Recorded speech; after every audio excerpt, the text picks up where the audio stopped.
The millionaire tried to impress in Italian, but the kid from the slums responded better than him. Get ready to witness one of the most incredible stories of hidden intelligence, cultural mastery, a privilege. They come from curiosity, passion, and the kind of deep learning that can happen anywhere when someone truly loves what they're studying.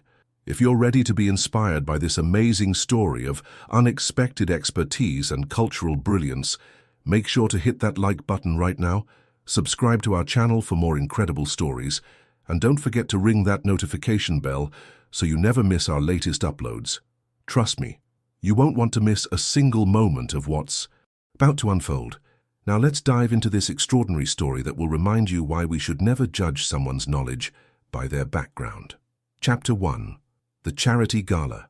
The grand ballroom of the Beverly Hills Hotel glittered with crystal chandeliers and the collective wealth of Los Angeles's most influential philanthropists as they gathered for the annual Children's Education Foundation Gala. The event, which raised millions of dollars each year for educational programs in underserved communities, was as much about social status and networking as it was about charitable giving.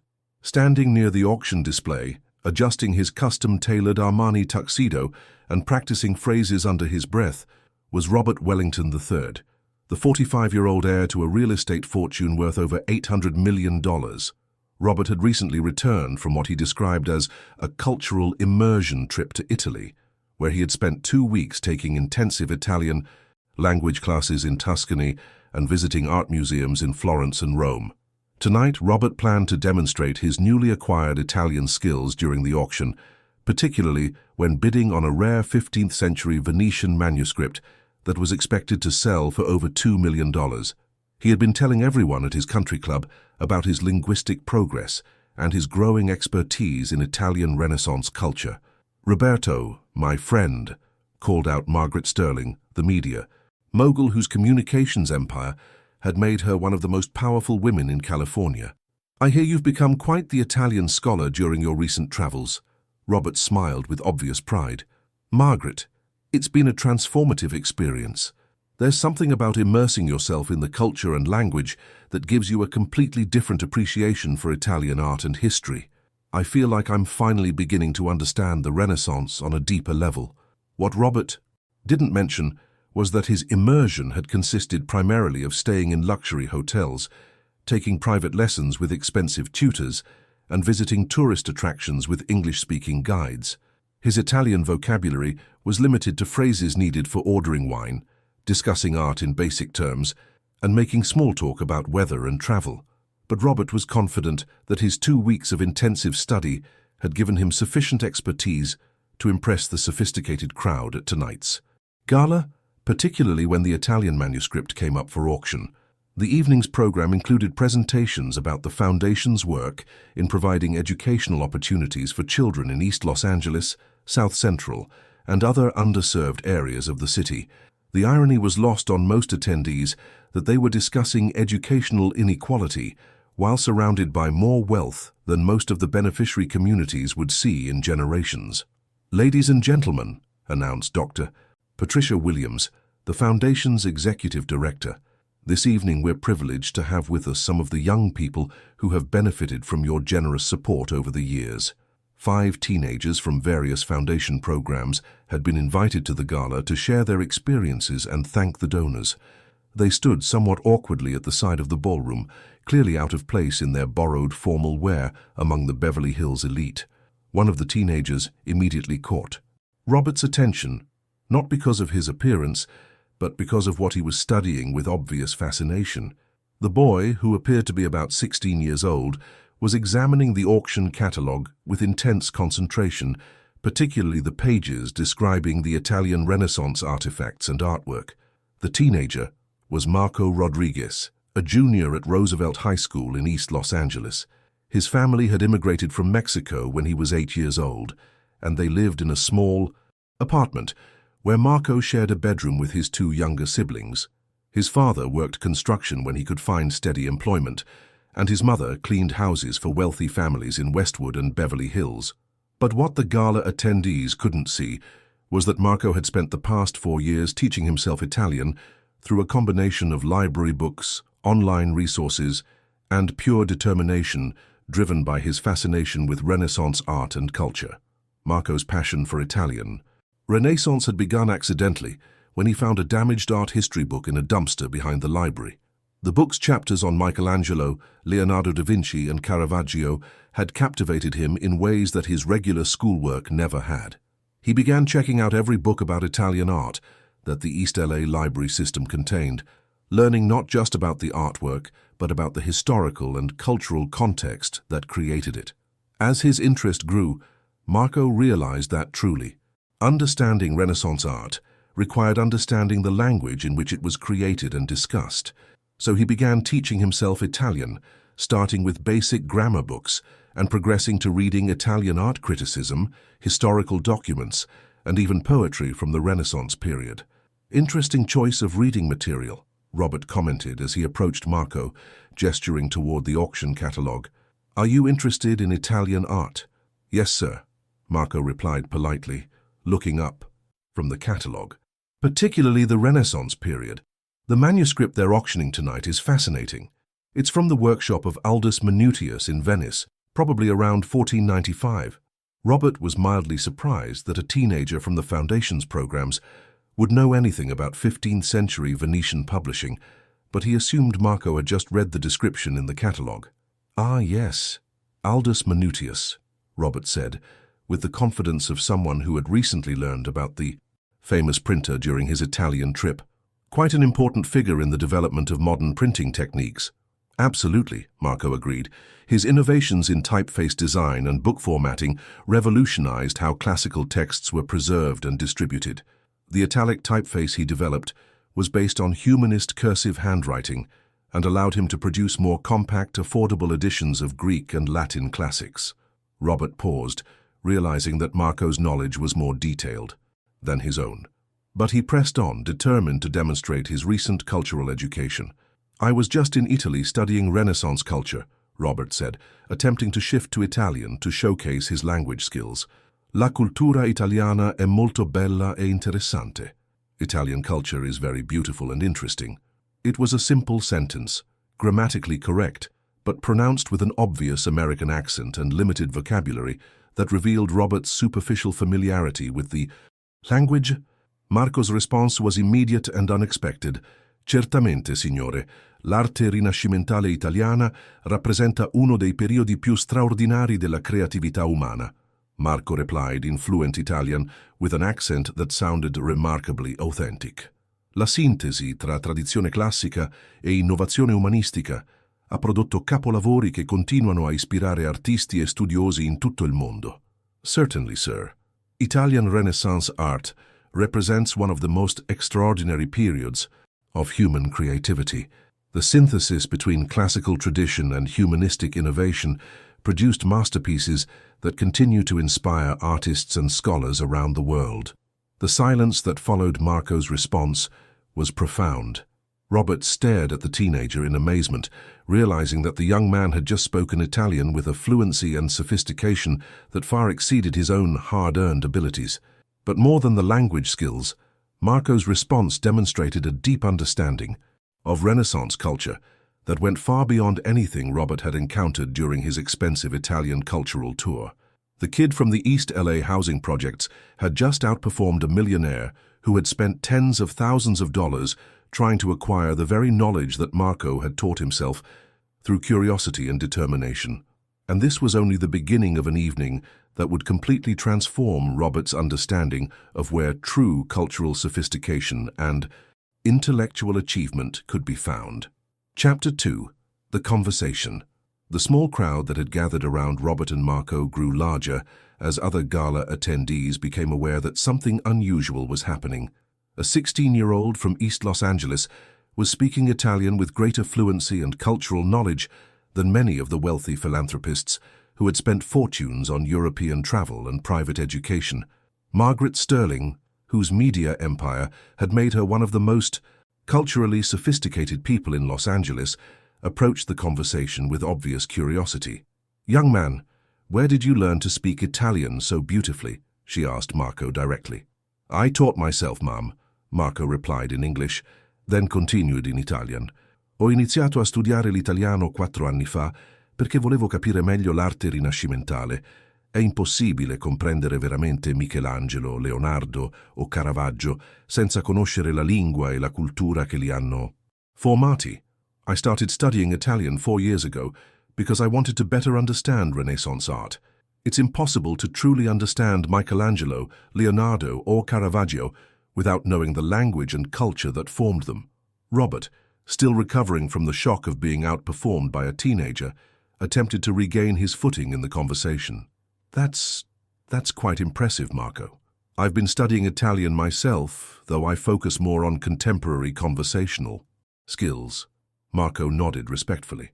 That's wonderful, sir. Contemporary Italian is important too. But for art history, I've found that studying the language as it was used during the Renaissance period gives you insights that modern translations can't capture. Dr. Patricia Williams, the Foundation's director, had been watching the exchange with growing amazement. She approached the group with a mixture of pride and curiosity about one of their scholarship recipients.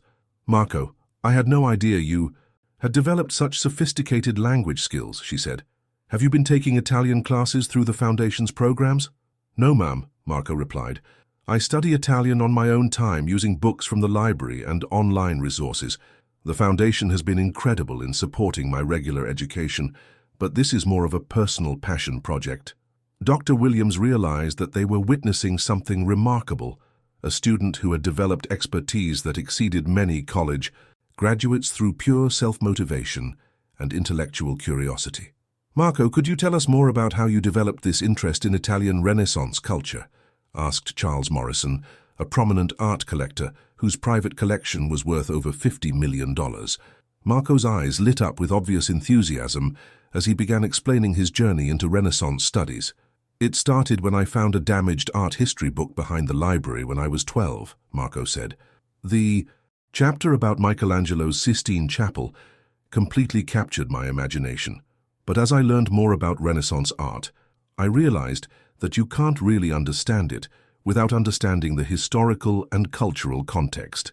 Marco continued in a mixture of English and Italian, seamlessly switching between languages as he described his studies. Ho scoperto che molte delle traduzioni inglesi perdono sfumature importanti del pensiero rinascimentale. Leggere Vasari nelle sue vite, se originali, o i trattati di Leon Battista Alberti, ti dà una comprensione molto più profonda di come questi artisti pensavano al loro lavoro. I discovered that many English translations lose important nuances of Renaissance thought.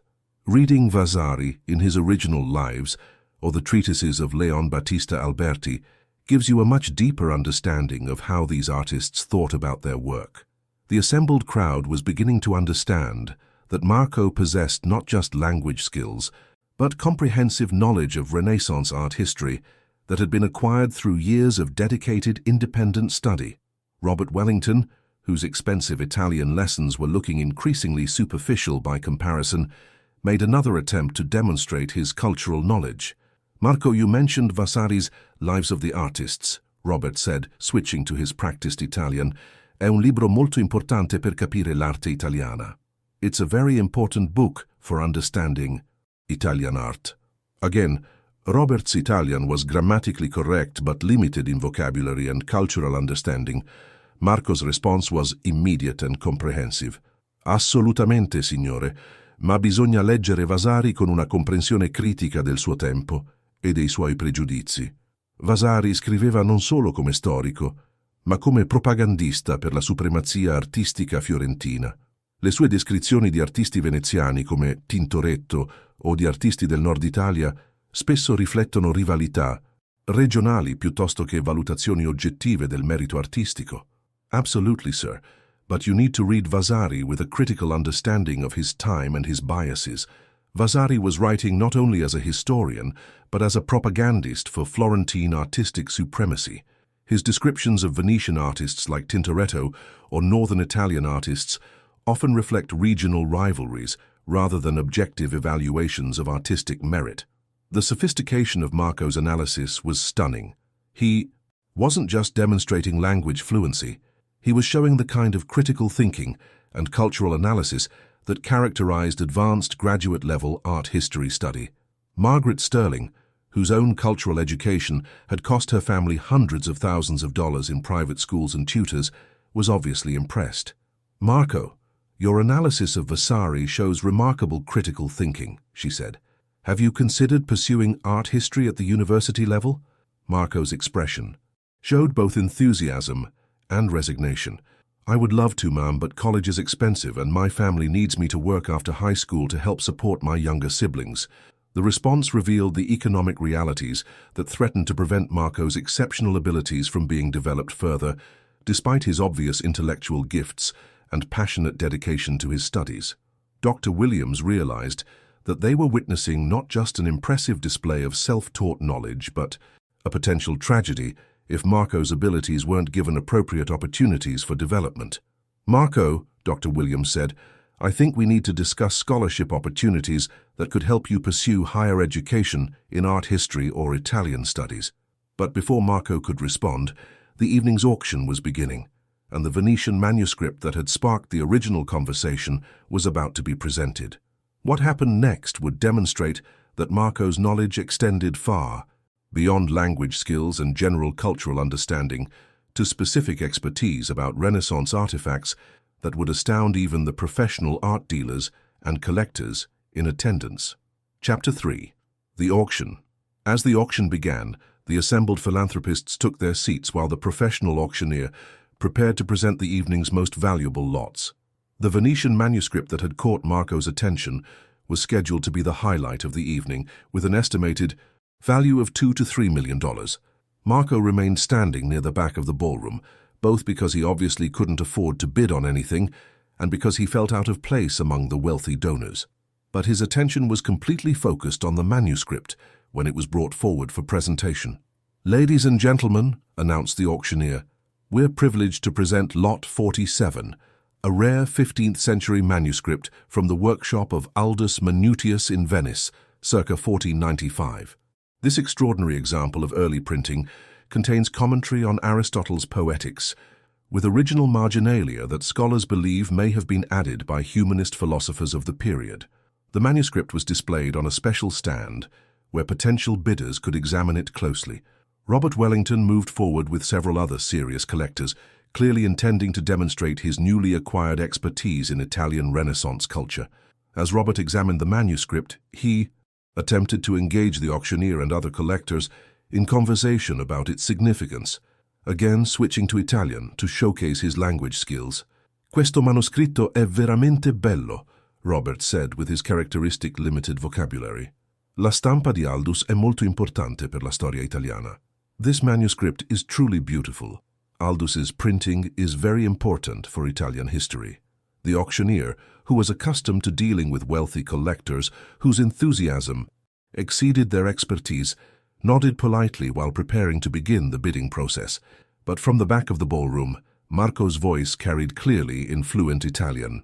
"Scusi, signore, ma penso ci sia un errore nell'attribuzione." "Excuse me, sir, but I think there's an error in the attribution." The entire ballroom turned to look at the teenager who had just interrupted a multi-million-dollar auction to suggest that the professional appraisers had made a mistake. "Young man," the auctioneer said with barely concealed irritation, "this manuscript has been authenticated by leading experts in Renaissance printing and verified by the Italian Ministry of Cultural Heritage." Marco approached the display with obvious respect but unwavering confidence. "Sir, I don't doubt the authenticity of the manuscript itself, but I believe it's not from the Aldus Manutius workshop."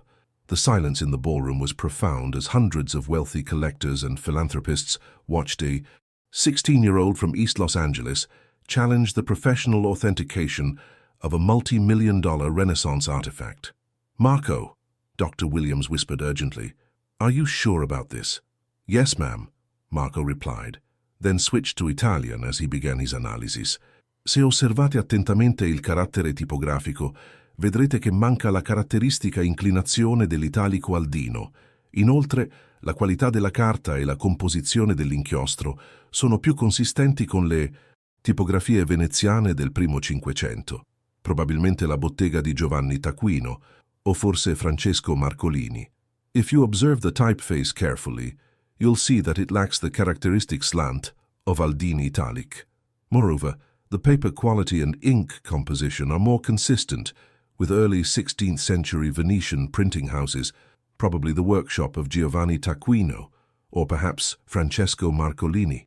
The auctioneer's expression shifted from irritation to concern as Marco continued his detailed analysis. Furthermore, Marco continued, now switching to English so everyone could understand, the marginalia that's attributed to 15th century humanist philosophers shows linguistic characteristics that didn't develop until the early 1500s. The Latin construction and abbreviation patterns are consistent with post-1510 scholarly writing, not 1495. Robert Wellington, whose own examination of the manuscript had focused on its general appearance rather than specific technical details, watched in amazement as Marco provided the kind of detailed analysis that required years of specialized study. Charles Morrison, the prominent art collector, approached the manuscript display and began examining it more closely based on Marco's observations. "Young man, could you be more specific about the typeface differences you're noting?" Morrison asked. Marco moved closer to the manuscript, pointing to specific letters and formatting elements. "Here, you can see that the letter G has the closed bowl characteristic of later Venetian printing, rather than the open form that Aldus used consistently during the 1490s. And this ligature pattern here, the connection between CT, shows the modification that Taccuino introduced around 1506. Morrison examined the details Marco was indicating, his expression showing growing recognition that the teenager's analysis was not only correct, but demonstrated expertise that exceeded his own, despite decades of collecting. Renaissance manuscripts. "My God," Morrison said quietly, "you're absolutely right. How did the authentication team miss this?" Marco's answer revealed both his extensive knowledge and his understanding of how authentication errors could occur. Authentication teams often focus on overall authenticity rather than precise attribution, he explained. The manuscript is definitely a genuine Renaissance printing, just not from the specific workshop and date that was claimed. It's still valuable and historically significant, but it's probably worth about $600,000 rather than $2 to $3 million. The auctioneer, realizing that a major authentication error had been exposed by a teenager, called for a temporary suspension of the bidding, while experts could re-examine the manuscript. But the damage to the evening's momentum was overshadowed by the growing recognition that Marco possessed expertise in Renaissance art and printing that exceeded anyone else in the ballroom. Despite being the youngest and economically least privileged person present, Margaret Sterling approached Marco with obvious admiration. "Marco, your analysis of that manuscript was more sophisticated than anything I've heard from professional art historians. How did you develop such specific knowledge about Renaissance printing techniques?" "Mrs. Sterling, when you really love something, you want to understand every detail about it," Marco replied. "I've spent 4 years reading everything I could find about Renaissance printing, studying photographs of manuscripts online, and comparing different techniques and styles. It becomes like detective work. You learn to see patterns and differences that others might miss." Robert Wellington, whose expensive Italian cultural education was looking increasingly superficial, finally spoke up with genuine humility. "Marco, I have to admit that your knowledge far exceeds anything I learned during my recent trip to Italy," Robert said. "I'm curious. How do you access the resources necessary for this level of study?" Marco's answer revealed both his resourcefulness and the limitations he faced. "Most of what I've learned comes from books at the public library, online museum collections, and university websites that post lectures and research papers for free. I've also corresponded with some professors and graduate students who are willing to answer questions and suggest additional reading. But," Marco continued, "there's so much I could learn if I had access to original manuscripts and the opportunity to work with experts directly. Right now, I'm limited to studying photographs and reproductions, which can only teach you so much." Dr. Williams, who had been listening to the conversation with growing excitement, realized that they were witnessing not just an impressive display of self-taught knowledge, but an opportunity to transform a young person's life by providing access to educational resources that matched his exceptional abilities. The auction that had been intended to raise money for educational opportunities in underserved communities had instead revealed that exceptional intellectual achievement was already occurring in those communities. It just needed recognition and support to reach its full potential. Chapter 4. The Opportunity. As word spread through the ballroom about Marco's accurate critique of the manuscript authentication, the teenager found himself surrounded by some of Los Angeles's most influential art collectors, museum directors, and cultural philanthropists. Each wanted to understand how a 16-year-old from East Los Angeles had developed expertise that exceeded many professional art historians. Dr. Elizabeth Chen, director of the Los Angeles County Museum of Art, approached Marco with obvious professional interest. "Marco, your analysis of the Venetian manuscript was remarkable. Have you had opportunities to examine original Renaissance texts before tonight?" "No, ma'am," Marco replied. "This is actually the first time I've seen an original manuscript from the period. Most of my study has been through digital collections and photographs from museums around the world." Dr. Chen's expression showed amazement. "You mean you identified those specific printing characteristics and dating inconsistencies working only from photographs and reproductions?" "Yes, ma'am. When you study enough examples, you start to recognize patterns in typeface design, paper quality, and binding techniques that are characteristic of different workshops and time periods." Dr. Chen realized that Marco's visual analysis skills were extraordinary, the kind of talent that typically required years of graduate-level training combined with extensive hands-on experience with original materials. "Marco, would you be interested in an internship at LACMA?" Dr. Chen asked. "We have a significant collection of Renaissance manuscripts and early printed books that could benefit from exactly the kind of detailed analysis you've demonstrated tonight." Before Marco could respond, he was approached by Professor James Morrison from UCLA's Art History Department, who had been called to the gala to verify Marco's authentication challenge. "Young man, I've just finished examining the manuscript you questioned, and your analysis is completely correct," Professor Morrison announced. "The piece is indeed from the early 16th century, rather than 1495, and your attribution to the Taquino workshop is almost certainly accurate." Professor Morrison continued with obvious admiration. "I have to ask, have you considered pursuing art history at the university level? Your analytical abilities are exceptional." Marco's response revealed both his passion for the subject and the economic barriers that threatened to prevent his continued education. "Professor Morrison, I would love nothing more than to study art history at university," Marco said. "But my family immigrated from Mexico 8 years ago, and we're still struggling financially. I need to work after high school to help support my parents and younger siblings." "What if those financial barriers could be removed?" asked Margaret Sterling, who had been listening to the conversation with growing interest. "What if you could pursue university education while also gaining practical experience in Renaissance studies?" Margaret gestured toward the assembled group of philanthropists and cultural leaders. "Marco, I think everyone here recognizes that we've just witnessed something extraordinary. You've demonstrated expertise that we typically see only in graduate students or professional researchers, and you've achieved this through pure intellectual curiosity and determination." Robert Wellington, whose own expensive education was looking increasingly superficial by comparison, stepped forward with genuine humility. "Marco, I want to apologize for my assumption that my recent trip to Italy had given me any meaningful expertise in Renaissance culture," Robert said. "What you've accomplished through independent study far exceeds anything I learned through expensive tutors and guided tours." Robert paused, then continued with an offer that would change everything. "I would like to establish a scholarship fund specifically for students like you, young people who have demonstrated exceptional intellectual abilities but lack the financial resources to pursue higher education."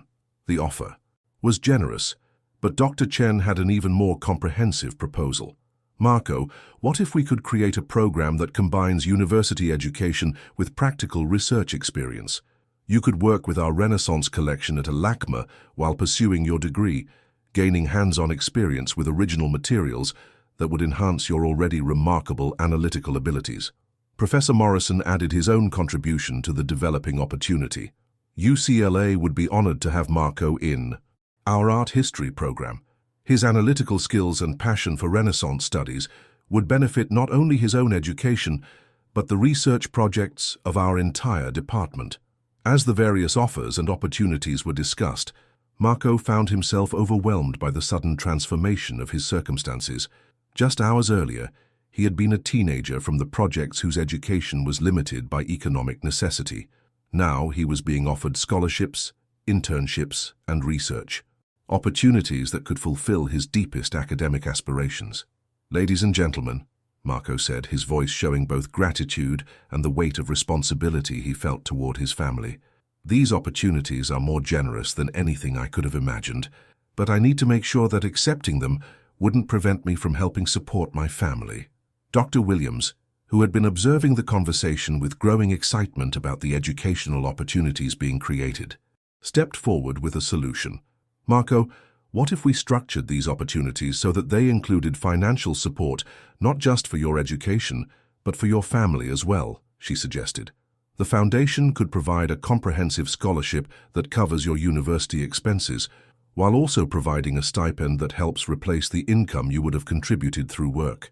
The proposal that was taking shape represented something unprecedented, a comprehensive educational opportunity designed specifically to develop exceptional talent that had been identified through recognition of ability rather than traditional credentials.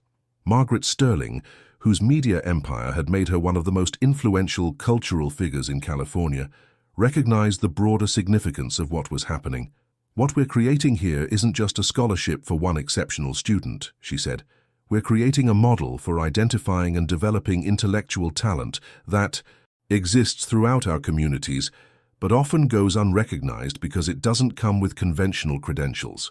Robert Wellington, whose encounter with Marco had completely transformed his understanding of where true cultural sophistication could be found, offered his own perspective. "Marco has taught me something important tonight," Robert said. "Authentic knowledge and cultural understanding come from genuine passion and dedicated study, not from expensive educational experiences or social status. We should be systematically identifying young people with his kind of intellectual curiosity and providing them with opportunities to develop their abilities." As the evening continued, the group of philanthropists and cultural leaders began developing a comprehensive plan that would not only support Marco's education, but also create systematic approaches to identifying and developing exceptional talent in communities throughout Los Angeles. The charity gala that had been intended to raise money for educational programs had instead revealed that exceptional intellectual achievement was already occurring in underserved communities. It just needed recognition, support, and appropriate opportunities for development. But more importantly, Marco's demonstration of expertise had challenged fundamental assumptions about where true cultural knowledge and intellectual sophistication could be found, opening possibilities for systematic change in how society identified and developed human potential. Chapter 5. The Transformation. 6 months after the charity gala that changed his life, Marco Rodriguez stood in the conservation laboratory of the Los Angeles County Museum of Art, wearing white gloves while carefully examining a 15th-century illuminated manuscript under high-powered magnification. The teenager who had once studied Renaissance art through library books and internet images was now working directly with original artifacts as part of his internship at one of America's most prestigious museums. The transformation had been remarkable not just for Marco personally, but for everyone involved in creating the educational opportunities that had emerged from that evening's revelations about hidden talent and exceptional ability. "Marco, your analysis of the pigment composition in this manuscript's illuminations is more detailed than anything our previous interns have produced," said Dr. Sarah Martinez, LACMA's curator of medieval and Renaissance art. "Your ability to identify specific regional characteristics in manuscript decoration is becoming quite valuable to our research projects." Marco looked up from the medieval text he had been studying, his expertise now enhanced by 6 months of hands-on experience with original materials. "Dr. Martinez, working with original manuscripts has taught me so much that photographs and reproductions couldn't show. The texture of the vellum, the way different inks have aged, the physical evidence of how these books were actually used. It's like having conversations with the people who created and owned them centuries ago." Marco's internship at LACMA had been structured to combine practical museum experience with his ongoing university education at UCLA, where he was pursuing a degree in art history with a specialization in Renaissance studies. The arrangement allowed him to apply theoretical knowledge immediately to real research projects while contributing original insights to the museum's scholarly work.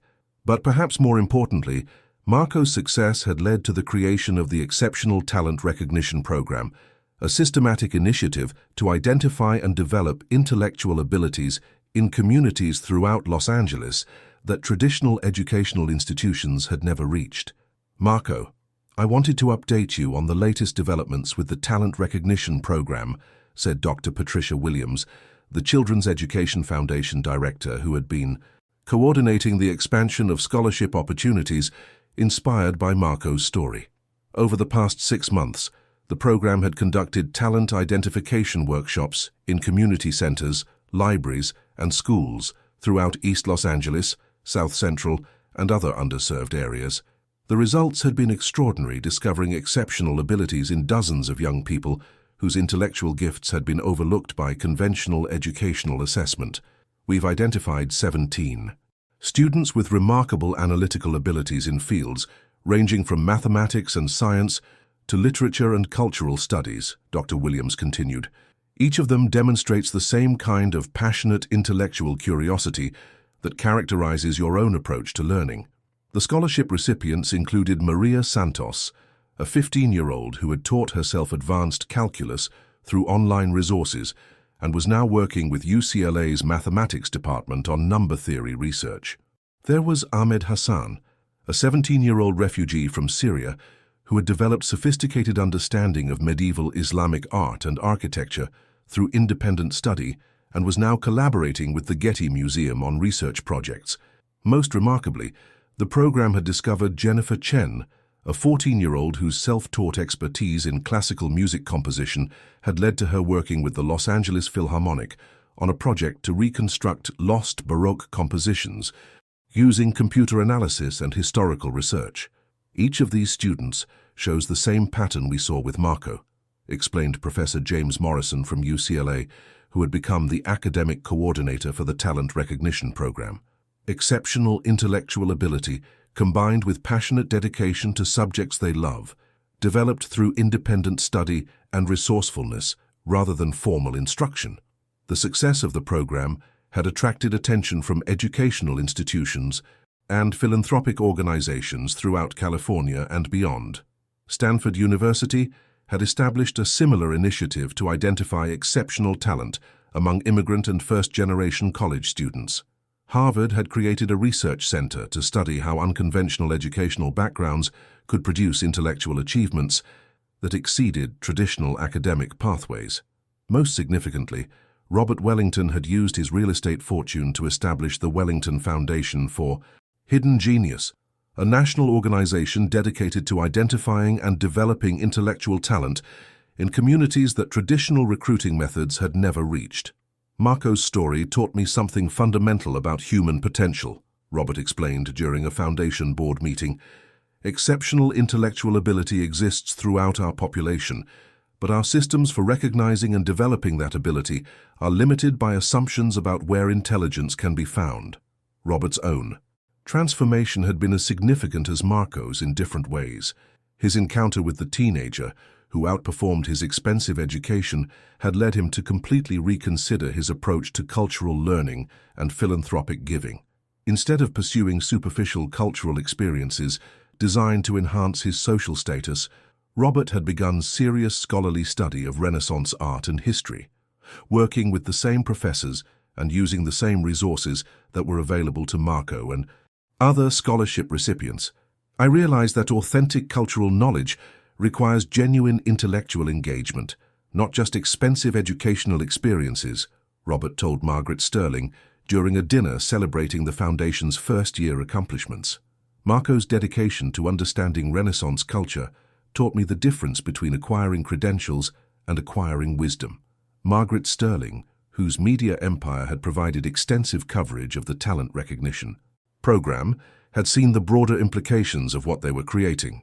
"What we've discovered," Margaret said, "is that intellectual curiosity and exceptional analytical ability are distributed throughout our population without regard to economic circumstances or social status. The challenge has been creating systems that can recognize and develop these capabilities wherever they exist. The talent recognition program had also revealed important insights about how exceptional intellectual development actually occurred. Contrary to assumptions about the necessity of formal instruction and expensive resources, many of the most gifted students had developed their abilities through independent study, driven by genuine passion for subjects that captured their imagination. The common factor among all our scholarship recipients, observed Dr. Martinez, is not their access to educational resources, but their intellectual curiosity and willingness to pursue knowledge independently when formal instruction wasn't available. Marco's own analysis of this phenomenon had contributed to research about talent development and educational methodology that was being studied by universities and policymakers throughout the United States. I think traditional education sometimes misses the most important factor in intellectual development, Marco explained during a presentation to the National Education Association. Passion for learning and genuine curiosity about subjects can overcome almost any limitation in formal resources or instruction. Standing in the LACMA Conservation Laboratory, working with Renaissance manuscripts that had previously existed only in his imagination, Marco reflected on the remarkable journey that had brought him from studying art history through library books to contributing original research to scholarly understanding of Renaissance culture.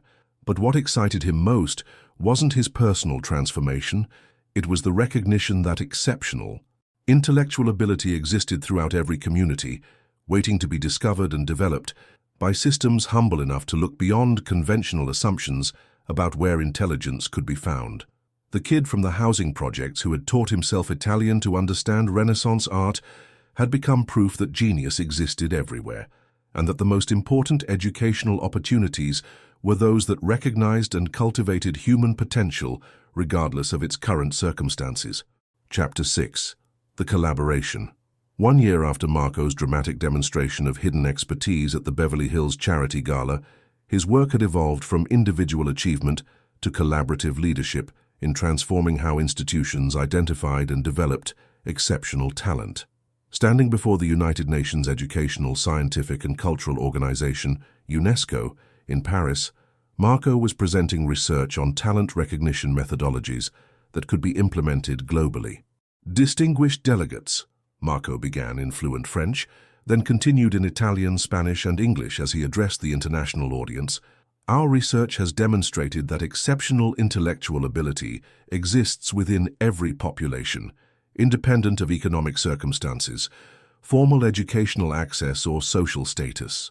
The presentation represented the culmination of collaborative research between LACMA, UCLA, the Getty Museum, and international partners that had documented how systematic talent identification could discover extraordinary capabilities in communities that traditional educational institutions had never reached. Marco's linguistic abilities, which had begun with his passion for Italian Renaissance studies, had expanded to include 6 languages that allowed him to research primary sources from across European art history, while also communicating with scholars and students throughout the international academic community. Our methodology focuses on identifying intellectual curiosity, analytical ability, and passionate engagement with learning rather than measuring specific knowledge or formal credentials, Marco continued, outlining evaluation techniques that had successfully identified exceptional talent across cultural and economic barriers. The UNESCO presentation included case studies from implementations across 12 countries, demonstrating how Marco's approach to talent recognition had discovered capabilities that conventional educational assessment had consistently overlooked. In rural Kenya, the program had identified young people with extraordinary abilities in mathematical analysis who had developed sophisticated understanding of geometric principles through traditional craft techniques and architectural practices. In urban Brazil, exceptional artistic talents had been discovered among street artists whose work demonstrated mastery of visual composition and cultural analysis that exceeded formal art education. Most remarkably, the program had identified intellectual capabilities in refugee communities, where young people had developed advanced knowledge in multiple academic fields through independent study conducted under extremely challenging circumstances. The key insight from our international implementations, Marco explained, is that intellectual potential responds to opportunity and recognition rather than being dependent on specific educational or economic advantages. Following Marco's presentation, the UNESCO Assembly voted to establish an international center for exceptional talent recognition, with Marco serving as the organization's first director of methodology development, despite being only 17 years old. But perhaps the most significant development had been the collaborative relationships that emerged between scholarship recipients from different programs, creating networks of exceptional young people who were advancing research across multiple academic fields, while supporting each other's continued development. Maria Santos, the scholarship recipient who had taught herself advanced mathematics, had begun working with Marco on computer analysis of Renaissance manuscripts, applying mathematical modeling to understand artistic techniques and historical dating methods. Ahmed Hassan, whose expertise in Islamic art and architecture complemented Marco's Renaissance studies, had collaborated with him on research projects examining cultural exchange between Islamic and Christian artistic traditions during the medieval and Renaissance periods. Jennifer Chen, the young composer whose work on Baroque music reconstruction had gained international recognition, had begun incorporating Renaissance musical theory into contemporary compositions, working with Marco to understand historical performance practices and musical philosophy. "What we've created," explained Dr. Patricia Williams during a conference on innovative education methodologies, "is not just individual scholarship opportunities, but collaborative learning communities where exceptional students enhance each other's development while contributing original research to their respective fields." The collaborative approach had produced academic achievements that exceeded what any individual scholarship recipient could have accomplished independently. Marco and Maria's joint research on computer analysis of Renaissance artistic techniques had been published in leading art history journals and was being used by museums throughout Europe and North America. Ahmed and Marco's study of cultural exchange during the Renaissance had provided new insights into how Islamic artistic traditions influenced European art development, challenging previous scholarly assumptions about cultural isolation during the period. Most significantly, the collaborative research had demonstrated that exceptional intellectual development was enhanced rather than hindered by bringing together students from diverse backgrounds and unconventional educational experiences. Traditional academic environments often isolate students within specific disciplines and economic demographics, observed Professor Morrison from UCLA. Our scholarship recipients benefit from intellectual diversity that includes different cultural perspectives, economic experiences, and approaches to learning. Robert Wellington, whose foundation had expanded to support talent recognition programs throughout the United States, had been following the collaborative developments with obvious satisfaction. Marco's initial demonstration of hidden expertise has evolved into something much larger than any of us anticipated, Robert said during the Foundation's annual board meeting. "We're not just creating individual educational opportunities. We're proving that systematic recognition of exceptional ability can transform entire approaches to research and learning." The Wellington Foundation had now established talent recognition programs in 47 cities across the United States, identifying over 300 students whose exceptional abilities had been developed through independent study and intellectual curiosity rather than formal educational advantages. More importantly, the Foundation had documented how providing educational opportunities to these students was generating research insights and academic achievements that benefited entire academic fields rather than just individual scholarship. Recipients. Margaret Sterling, whose media coverage of the talent recognition programs had attracted international attention, had observed broader implications for social and economic development. "What we're discovering," Margaret explained during a presentation to the World Economic Forum, "is that human intellectual potential is vastly underutilized by current educational and economic systems. Systematic talent recognition could unlock capabilities that would benefit technological development, scientific research, and cultural understanding globally." Standing before the UNESCO assembly, Marco reflected on the journey that had taken him from teaching himself Italian through library books to directing international programs for talent recognition and development. But what excited him most wasn't his personal achievements or recognition. It was the growing understanding that exceptional intellectual ability existed throughout every community and culture, waiting to be discovered and developed by systems designed to recognize human potential wherever it existed. The teenager who had surprised wealthy philanthropists with his Renaissance expertise had become proof that genius was not rare, but invisible to traditional methods of recognition, and that the most important educational innovations were those that valued intellectual curiosity and analytical ability, regardless of their current circumstances. As he concluded his UNESCO presentation, Marco understood that his most significant contribution wasn't his individual expertise in Renaissance studies, but his demonstration that systematic approaches to talent recognition could transform how societies identified and developed the intellectual capabilities necessary for addressing global challenges and advancing human knowledge. Chapter 7. The Impact. 2 years after Marco's revelation at the Beverly Hills Charity Gala, the ripple effects of his story had transformed educational approaches throughout California and influenced talent development programs across the United States and internationally. Standing in the restored Renaissance Gallery at l'Esiema, where he now served as assistant curator while completing his accelerated degree at UCLA, Marco reflected on changes that extended far beyond his personal transformation. The gallery itself represented one of the most visible impacts of the talent recognition program. Under Marco's curatorial guidance, LACMA had reorganized its Renaissance collection to highlight cultural exchange and collaborative artistic development rather than presenting Italian art in isolation from other European traditions.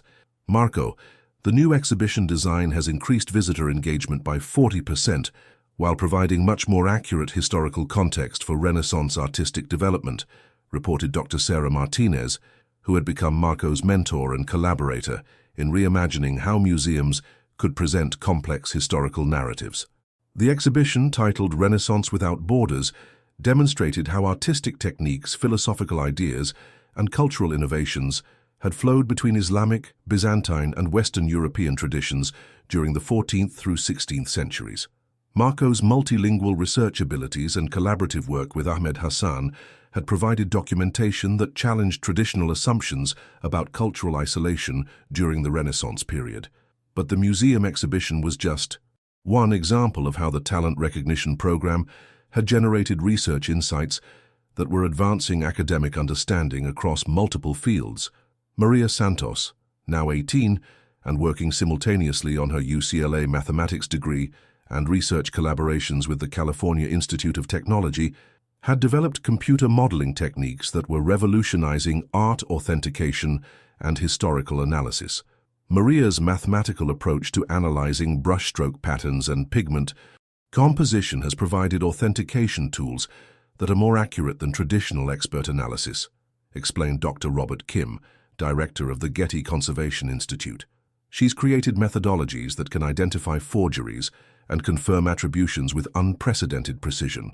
Ahmed Hassan's research on Islamic influences in Renaissance art had been published by Oxford University Press and was being used to redesign art history curricula at universities throughout Europe and North America.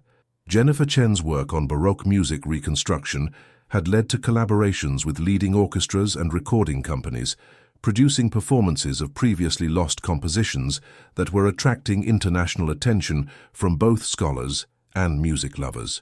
Each of our scholarship recipients has generated research contributions that exceed what we typically see from graduate students or even junior faculty, observed Professor Morrison from UCLA. Their unconventional, educational backgrounds seem to provide perspectives that conventionally trained researchers often miss. The academic achievements had attracted attention from universities and research institutions worldwide who wanted to understand how systematic talent recognition could enhance their own research capabilities and educational programs. Harvard University had established the Marco Rodriguez Fellowship for Exceptional Talent, providing full scholarships and research opportunities for students whose intellectual abilities had been developed through independent study rather than traditional educational pathways. Stanford had created the Hidden Genius Research Center, where Marco served as a consulting director, while developing evaluation methodologies that could identify exceptional intellectual potential across cultural and economic barriers. Most significantly, the U.S. Department of Education had funded a comprehensive study of talent recognition programs based on Marco's model, with the goal of implementing similar approaches in school districts throughout the country. "The research data is compelling," explained Dr. Patricia Williams, who had been appointed to lead the federal study. "Students identified through our talent recognition methods are outperforming their peers in academic achievement, research productivity, and innovative thinking across multiple disciplines." The federal study had documented that students from the talent recognition programs were gaining admission to top universities at rates that exceeded traditional high-achieving demographics, while also contributing original research that was advancing academic knowledge in their respective fields. But perhaps the most significant impact had been the transformation in how participating institutions approach talent identification and development generally. Robert Wellington's foundation had now established talent recognition programs in over 100 cities, creating a national network of collaborative research and educational opportunities that was connecting exceptional students across geographic and economic boundaries. "What we've learned," Robert explained during a presentation to the National Science Foundation, "is that intellectual curiosity and analytical ability are distributed throughout our population without regard to economic advantages or formal educational access. The challenge has been creating systems that can recognize and develop these capabilities systematically." The Wellington Foundation's programs had identified over 800 students whose exceptional abilities had been developed through independent study and intellectual passion rather than expensive educational resources or social advantages. More importantly, the foundation had documented how providing educational opportunities to these students was generating research insights and innovations that were benefiting entire academic fields and economic sectors. Margaret. Sterling's media coverage of the talent recognition programs had attracted international attention and inspired similar initiatives in 12 other countries. Marco's story has become a symbol of human potential that exists everywhere but is often invisible to traditional systems of recognition and development, Margaret explained during a BBC documentary about global talent development initiatives. The international implementations had discovered exceptional intellectual abilities in communities throughout Africa, Asia, Latin America, and Eastern Europe, demonstrating that Marco's experience represented broader patterns of hidden talent rather than isolated individual achievement. Standing in the Lascaux Renaissance Gallery, surrounded by artifacts that he now understood not just as beautiful objects, but as evidence of complex cultural interactions and collaborative intellectual development, Marco reflected on the remarkable transformation that had occurred not just in his own life but in systematic approaches to recognizing and developing human potential. The teenager who had taught himself Italian to understand Renaissance art had proven that exceptional intellectual ability existed throughout every community and economic circumstance, waiting to be discovered by systems designed to recognize curiosity, analytical thinking, and passionate engagement with learning. But Marco understood that his most important contribution wasn't his individual expertise or achievements. It was his demonstration that genius was not rare but invisible to traditional methods of recognition, and that systematic approaches to talent development could unlock intellectual capabilities that society desperately needed for addressing complex challenges and advancing human knowledge.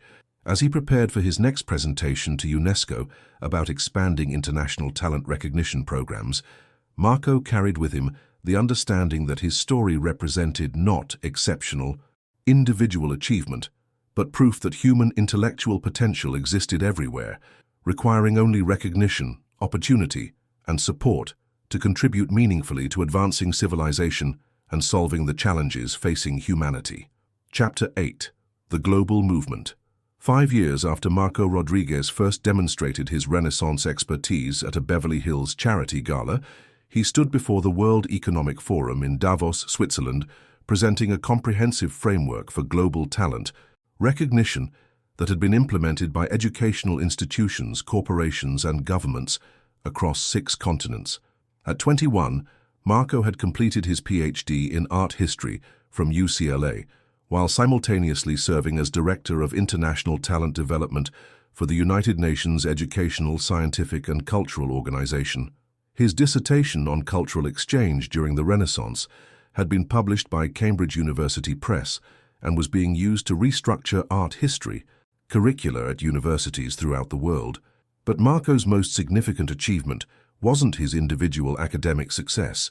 It was the global movement he had helped create to systematically identify and develop intellectual potential regardless of economic circumstances, formal credentials, or social status. Distinguished delegates, Marco began his presentation in fluent English, French, German, and Italian, addressing an audience that included heads of state, corporate leaders, and international development officials.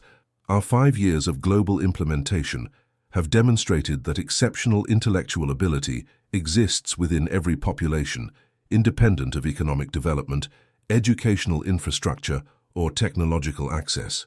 The presentation outlined results from talent recognition programs operating in 47 countries, which had identified over 12,000 individuals whose exceptional capabilities had been developed through intellectual curiosity and independent study rather than formal educational advantages.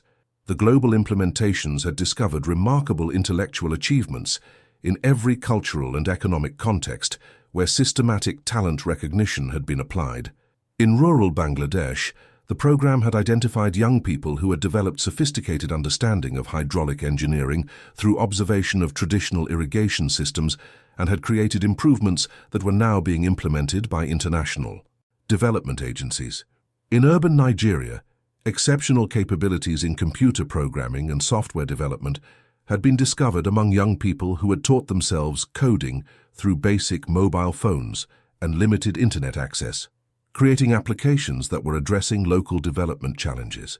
In rural Peru, advanced knowledge of agricultural optimization and sustainable farming techniques had been identified among indigenous communities whose traditional practices incorporated principles that exceeded formal agricultural science in efficiency and environmental sustainability.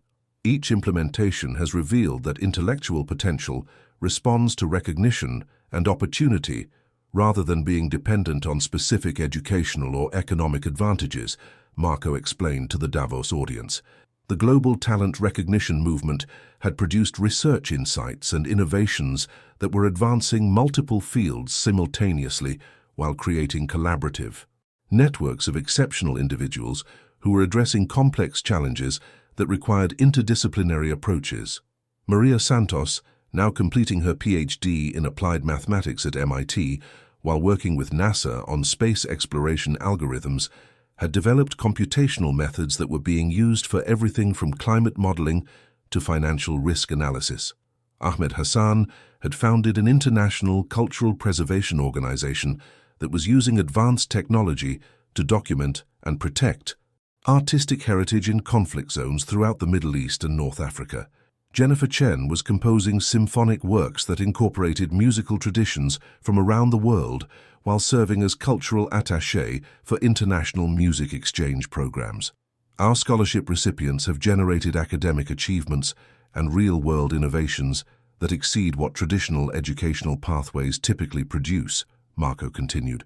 More importantly, they've demonstrated that exceptional intellectual development is enhanced by diversity of backgrounds and approaches to learning.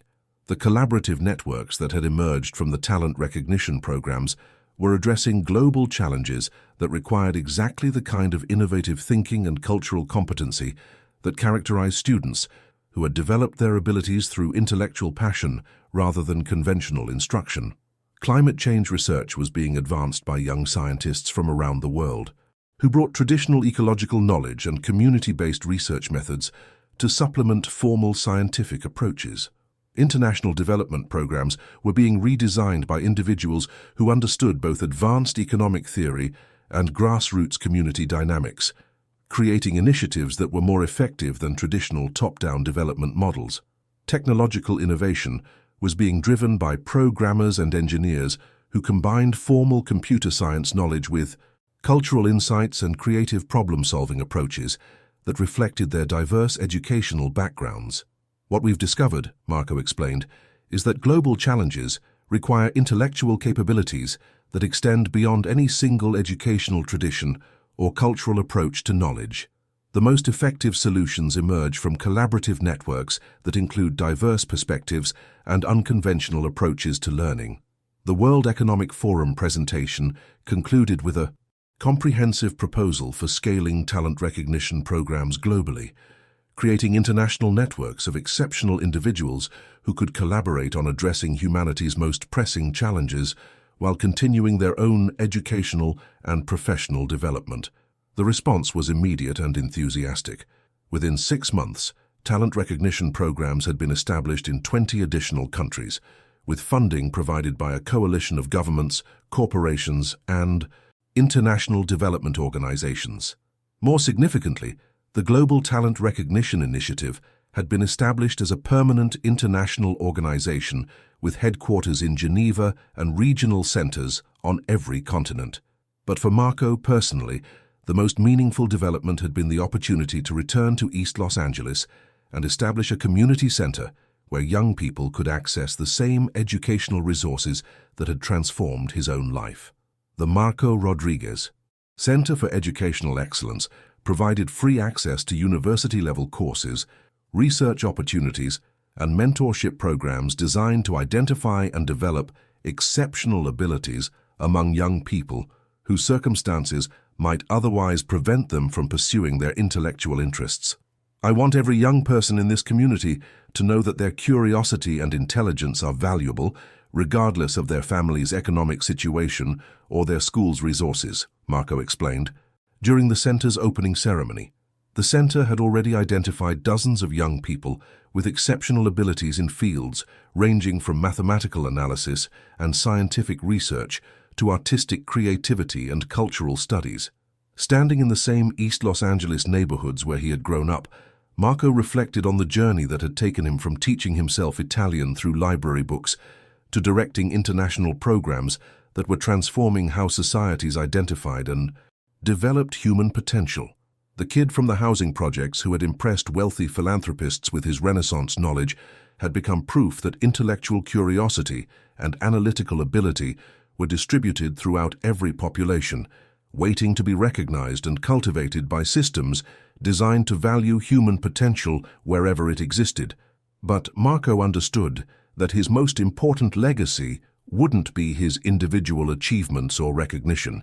It would be the global movement that had emerged from his demonstration that genius existed everywhere, and that systematic approaches to talent recognition could unlock intellectual capabilities that humanity desperately needed for addressing complex challenges and advancing civilization.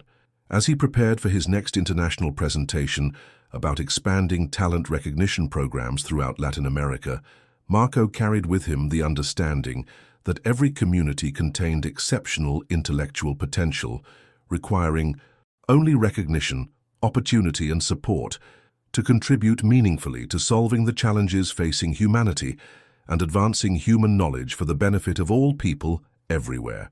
The millionaire who had tried to impress with superficial Italian knowledge had inadvertently discovered something far more valuable.